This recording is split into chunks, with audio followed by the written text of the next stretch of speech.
मेवात एक ऐसा क्षेत्र जो अपनी सांस्कृतिक धरोहर और समुदाय की सादगी के लिए जाना जाता है, जो तबलीग के लिए जाना जाता है, या कहूँ कि एक ऐसा इलाका जिनकी बहादुरी के किस्से इतिहास के पन्नों में दर्ज हैं। वो मेवात आजकल एक गंभीर समस्या से जूझ रहा है।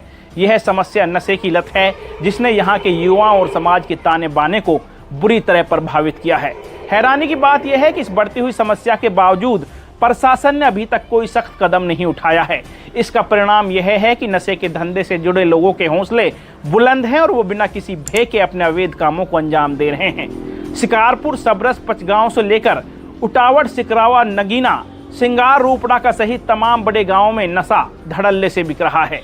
मेवात में शराब, सिगरेट, बीड़ी, डोडा, अफीम के साथ ही स्मैक, गांजा जैसे मादक पदार्थ खुले तौर पर बेचे जा रहे हैं। यहाँ के कई ड्रग पेडलर युवाओं को महंगे दामों पर नशे की पुड़िया बेचकर उनकी जिंदगियों को बर्बाद करने में लगे हैं।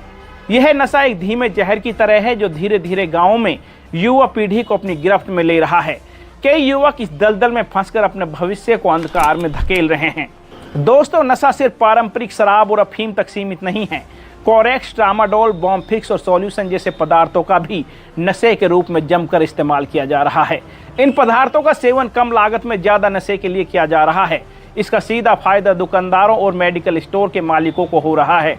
यह दुकानदार महज चंद रुपयों के लिए युवाओं के जीवन के साथ खिलवाड़ कर रहे हैं।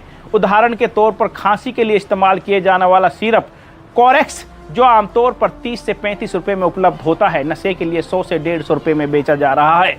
इसी प्रकार बॉम्फिक्स और पंचर बनाने वाले सोल्यूशन का भी लोग नशे के लिए उपयोग कर रहे हैं। मेवात में नशे के इस खुलेआम कारोबार की एक मुख्य वजह प्रशासन का ढीला रवैया है। प्रशासन की ओर से अभी तक कोई भी बड़ी कार्रवाई नहीं की गई है, जिससे नशा विक्रेताओं के हौसले बढ़े हुए हैं। उन्हें न तो प्रशासन का खौफ है और न ही किसी कानूनी कार्रवाई का। अगर कोई ग्रामीण इनके खिलाफ आवाज उठाने की कोशिश भी करता है तो ये विक्रेता उसे धमकाकर चुप करा देते हैं। कई बार स्थानीय पुलिस पर भी सवाल उठते हैं कि वे क्यों इस अवैध कारोबार पर लगाम लगाने में असफल साबित हुए हैं। प्रशासनिक ढांचे की कमजोरी और अधिकारियों की उदासीनता ने नशे के व्यापारियों को एक सुरक्षित माहौल प्रदान किया है, जिससे वो बिना किसी डर के अपने कारोबार को बढ़ावा दे रहे हैं। कई बार लोगों ने प्रशासन से शिकायत भी की है, परंतु अभी तक कोई ठोस कार्रवाई नहीं की गई है।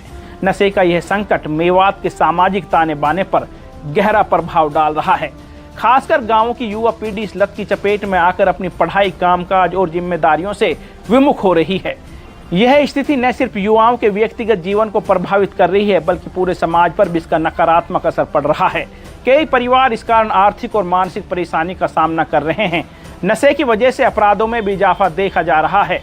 चोरी, झगड़े और अन्य असामाजिक गतिविधियों में संलिप्तता बढ़ गई है, जो समाज के लिए अशांति का कारण बन रही है। हाल ही में निकटवर्ती गांव झांडा में एक भाई ने नशे के लिए पैसे न देने पर पहले अपनी भाभी पर कुल्हाड़ी से वार किया, फिर उसके बचाव के लिए आए बड़े भाई पर भी जोरदार हमला कर दिया, जिसमें दोनों को गंभीर चोटें आई थी। मेवात में कुछ जागरूक ग्रामीण इस समस्या के खिलाफ खड़े होने की कोशिश कर रहे हैं, लेकिन उन्हें नशा माफिया का डर सता रहा है। अगर कोई व्यक्ति या संगठन नशे के खिलाफ आवाज उठाने की हिम्मत करता है तो उन्हें धमकियां मिलती हैं। कई बार लोग अपनी जान की परवाह किए बिना नशे के खिलाफ आवाज उठाते हैं, लेकिन वो अकेले पड़ जाते हैं और नशा माफियाओं के प्रकोप का शिकार बन जाते हैं। अब बात करते हैं कि आखिर इस समस्या से निपटा कैसे जा सकता है। तो आपको बता दें कि इस गंभीर स्थिति से निपटने के लिए एक ठोस और सामूहिक प्रयासों की आवश्यकता है। सबसे पहले प्रशासन को अपनी जिम्मेदारी निभाते हुए नशा विक्रेताओं और ड्रग पेडलरों के खिलाफ कड़ी कार्रवाई करनी चाहिए। इसके अलावा पुलिस और प्रशासन को मिलकर ऐसे अभियान चलाने चाहिए जिनसे नशे के कारोबार पर लगाम लग सके। इसके साथ ही समाज में जागरूकता अभियान चलाना भी बेहद जरूरी है, ताकि लोग नशे के नुकसानों को समझ सके और इससे दूर रहें। स्थानीय स्तर पर समाजसेवी संगठन और पंचायतों को मिलकर नशा मुक्त केंद्रों और परामर्श शिविरों का आयोजन करना चाहिए। स्कूल, कॉलेजों में भी जागरूकता कार्यक्रम चलाए जा सकते हैं, ताकि युवा वर्ग को नशे की लत से बचाया जा सके। यह भी बेहद जरूरी है कि प्रशासनिक अधिकारी गाँव में जाकर लोगों से संवाद करें और उनकी समस्याओं को सुनें। पुलिस और सुरक्षा बलों को भी अधिक से अधिक सतर्कता बरतने की जरूरत है, ताकि नशे के व्यापार को रोका जा सके। इसके साथ ही अवैध नशे की बिक्री करने वाले दुकानदारों और मेडिकल स्टोर मालिकों पर सख्त कार्रवाई होनी चाहिए, ताकि वे इस गंदे धंधे को छोड़ दे। हालांकि यह लड़ाई अकेले प्रशासन या पुलिस की नहीं है। समाज के हर व्यक्ति को, खासकर माता पिता, शिक्षक और सामाजिक नेताओं को मिलकर इस समस्या के खिलाफ आवाज उठानी होगी। जब जाकर समुदाय इस संकट को अपनी समस्या समझेगा।